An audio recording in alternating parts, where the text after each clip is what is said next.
কি হয়েছিল আমাকে সেটা বলেছিল। তারপরে তাকে সে জ্ঞান ফিরেছিল।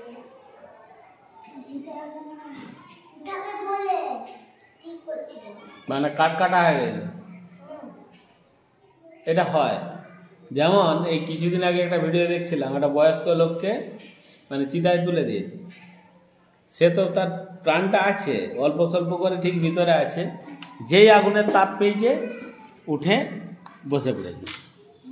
হ্যাঁ, আবার আগেকার দিনে কি বলতে জানো, বলছে খ্যান পেয়ে গেছে। মৃত্যুর পরে নিয়মটা হচ্ছে মৃত্যুর পরে 24 ঘন্টা লাশটাকে রাখতেই হবে। 24 ঘন্টার মধ্যে অনেকেই বেঁচে উঠে যায়, বুঝা গেল। মেদিনীপুর হাসপাতালে না কোথায় একটা হয়েছিল ঘটনা, দুটা ঘটনা তোদেরকে বলছি শুন। একটা হাসপাতালে কি হয়েছে জানিস, একটি লোক তাকে মর্গে ঢুকিয়ে দিয়েছে। মর্গে, যেখানে মানুষকে মরে যাওয়ার পরে রাখে, এর পোস্টমর্টম হবে, তাহলে মর্গের ভিতরে রেখে দিয়েছে, মারা গেছে শরীর লিজে। পোস্টমর্টম যেদিনে হবে দেখছে, দরজাটি খুলে দেখছে সেই লোকটি দরজার কাছে এসে বসে আছে। ঠিক আছে, দরজা খুলতে সে তো ছুটে বেরিয়ে এসছে। সে তো মরা মানুষগুলাকে দেখেই তার ভয় হয়ে গেছে। যেই তার জ্ঞানটা ফিরে গেছে, দেখছে কোথায় শুয়ে আছি, দেখছে চারদিকে শুধু মরা লাশ, মোটা মোটা হয়ে কাজ চোখ বেরিয়ে গেছে, কান দাঁত বেরিয়ে গেছে। ঠিক আছে, সে হামাগুড়ি দিয়ে এসে দরজার কাছে দাঁড়িয়ে মানে বসে আছে। ডমেরা দরজা খুলে দেখছে যে লোকটা বেঁচে আছে। এটা গেল। আরেকটা আগেকার দিনে হতো, আমাদের এখানেও শুনেছি আমি, বলতো শ্মশানে মানুষকে তুলে দিয়েছে। তুলে দেওয়ার পর সে যেই আগুন দিয়ে দিচ্ছে, সে উঠে পড়ে সেই শ্মশানে পেচ্ছাপ মানে প্রস্রাব আর পায়খানা করে দিয়েছে। তখনকার দিনে কি করতে জানিস, এত শিক্ষাটা কম ছিল, নিম কাঠের গোড়াই করে তাকে মেরে আবার পুড়িয়েছে। যা বলছে ও হচ্ছে ভূত, ওর উপরে ভূত ভর, মানে অসময়ে মারা গেছে, দোষ লেগেছে, এই জন্যে মৃত মানুষটা উঠে গেছে। অ্যাকচুয়ালি নয়, অ্যাকচুয়ালি ধর মানুষটা মরে গেছে 3-4 ঘন্টার মধ্যে তো শ্মশানকে নিয়ে চলে গেছে। এবার মরে গেছে মানে সে তখনকার দিন কি নাড়ি দেখতে পারতো লোকে যে আদৌ মারা গেছে না টিপ টিপ করে চলছে? তো বললাম তো যে মানুষ মারা যাওয়ার যখন আমরা চিন্তা করছি, পালস পাওয়া যায়নি, তারপরেও হার্টটাকে পাম্প করলে যেগুলো হঠাৎ মারা যায় জলডুবি হয়ে কি কোনো কিছু ইয়েতে, তারা কিন্তু বেঁচে ওঠে। দুটা উদাহরণ তোকে দিলাম, সত্য ঘটনা আমার দেখা। তো তার হ্যাঁ যে না, সে তো আমার সে দাদুর কে হয় জানি না, শুনেছি ইন্দাবুড়া বলতে তাকে ওরকম করেছিল। তো তখন তো পালস দেখতে জানতে না। তো আমি এটা অনেকবার ভেবেছি, যখন আমি পড়তে যাই বিজ্ঞান ইয়ে ডাক্তারটা পড়তে যাই, তখন কিন্তু আমার বারবার মাথায় স্ট্রাইক করেছে যে লোকটা কিন্তু জীবিত ছিল, তাকে যখন ওইরকম কাঠগোড়াই করে মেরে পুড়িয়েছিল, তখন দিনাই থেকে প্রায় ঠাকুমাদের মুখে শোনা তো প্রায় 200 বছর আগে, তার লোকটার কত কষ্ট হয়েছিল, তাকে জোর করে মেরে পুড়িয়েছে হিসাব বলছে। মানে সে তো শ্মশার আগুনে পেয়ে যেতেই তো উঠে পড়েছে সে তাপে। যেমন একটা গরুর পায়ে ব্যথা হয়ে গেছে, সে কী করে, যে গরুটাই পরশু দিনেই বলছিল তাদের মালিক, মানে যে গরুর মালিক, সে গিয়ে যে গরুটা উঠতে পারেনি, শুয়ে শুয়ে খাচ্ছে, শুয়ে শুয়েই পেচ্ছাপ পায়খানা করছে, গরুটা আর উঠতে পারেনি। গরুর একটি ডাক্তারকে ডেকেছে, ডাক্তারটি অভিজ্ঞ, কিন্তু কম বয়স কিন্তু অভিজ্ঞ। সে বলছে এক কাজ করো, ওকে এরকম করে হবে না।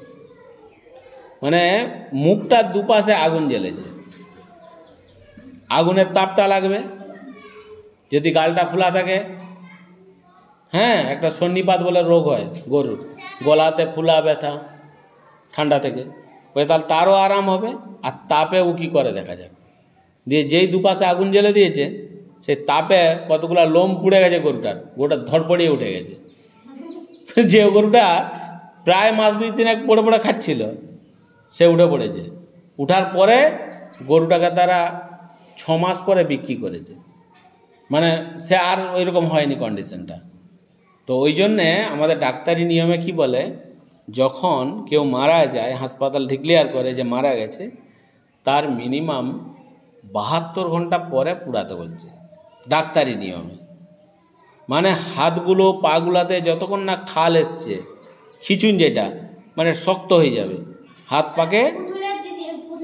মায়ের ঠাকুমাকেও এরকম করে ডাক্তার বলছিল 72 ঘন্টা বাঁচবে, যদি 72 ঘন্টার বেশি বাঁচে তাহলে আর মরার মানেই নাই। তারপরে কদিন আগে 2 দিন না 3 দিন 4 দিন আগে এবার ওই রাইগর বলে, ওইটাকে রাইগর, ডাক্তারি ভাষায় বলে রাইগর, মানে পেশিগুলো শক্ত হয়ে যাবে, ঠিক আছে, খিচুনি এসে যাবে, তখন যে হ্যাঁ রুগীটা মারা গেছে। মিনিমাম 24 ঘন্টা রাখতেই হবে।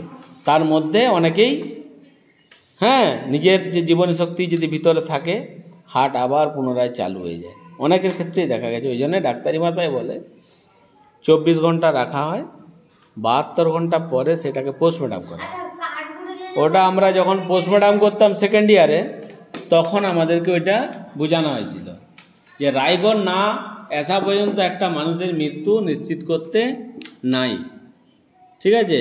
আর 24 ঘন্টার মধ্যে অনেক রোগী ব্যাক করেছে, সেই সূত্র থেকে ওই ডিসিশনটা নেওয়া হয়েছে এবং বইয়েও লেখা আছে যে রাইগর না যতক্ষণ না ডেভেলপ করছে, রাইগর মানে ওই খিচুনিটা হাতের মানে টেনে আছে, হাত পা টেনে সোজা করে যাচ্ছে নি, খিচুনিটা এসে যাচ্ছে, ততক্ষণ পুড়াতে নেই, ঠিক আছে।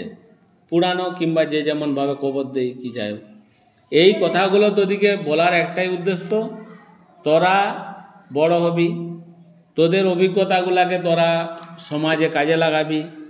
আর এখানে এই যে আমাদের যে গল্প মানে ঘটনাটি যেটি আমরা পড়লাম একটু আগে, প্রত্যেকে আমরা পরের তরে, এইখানেও কিন্তু ওই ঘটনাটা উল্লেখ আছে। এই যে যখন শ্বাস প্রশ্বাস পাওয়াই যাচ্ছে না, ঠিক আছে, তখন এই যে এখানে যে ঘটনাটা বলছে প্রত্যেকে আমরা পরের তরে, এখানে পরিষ্কার বলা আছে যে রাজুর কোনো পালস নেই, টিকায় তাড়াতাড়ি করে, এবার মনে হচ্ছে রাজুর হৃৎপিণ্ডের বাইরের থেকে চাপ দিতে হবে, পালস নেই।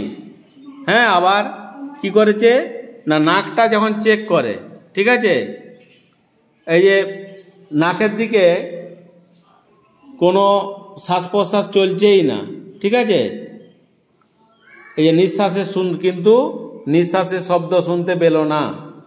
হ্যাঁ, মুখটা ফাঁক করে কিছু মাটি বেরি বার করলো আর এই পাতা, ঝিঝি পাতা, হ্যাঁ, তারপরে হৃৎপিণ্ডটা চালু করতে হবে, তাহলে হাতে চাপ দিচ্ছে এই প্রসেসগুলোতে, মানে হার্ট বন্ধ, নিঃশ্বাস বন্ধ মানেই তো, পালস বন্ধ মানেই রুগীটা মারা গেছে। কিন্তু তৎপরতার সঙ্গে যখনই ওই যে 1 2 3 বলতে বলতে টানা একই ছন্দে চাপ দিতে শুরু করছে, তখন 2 বার করে শ্বাস প্রশ্বাস চেষ্টা করতে থাকলো টিপাই। হ্যাঁ, আর নিজে তখন আস্তে আস্তে রাজু চোখ খুলে তাকালো, নিজেই নিঃশ্বাস নিচ্ছে মনে হলো, আর রাজুর গলার পাশে নাড়িও ছন্দে ফিরে এসেছে। রাজু যেন ঘুম থেকে উঠল, চারপাশে এতজনকে দেখে বলল কি হয়েছিল আমার, ঠিক আছে, মানে কি ব্রেনটা কাজ করে না, সিজ হয়ে যায়, কি হয়েছিল বুঝতে পারে না, ঠিক আছে। এগুলা কিন্তু আমাদেরকে মাথায় রাখতে হবে। হ্যাঁ, আমরা যেহেতু পড়াশোনা করছি, আমরা একটা সঠিক রাস্তায় এগাবো, হ্যাঁ, সমাজকে সঠিক দিকে নিয়ে যাবো, তাই তো।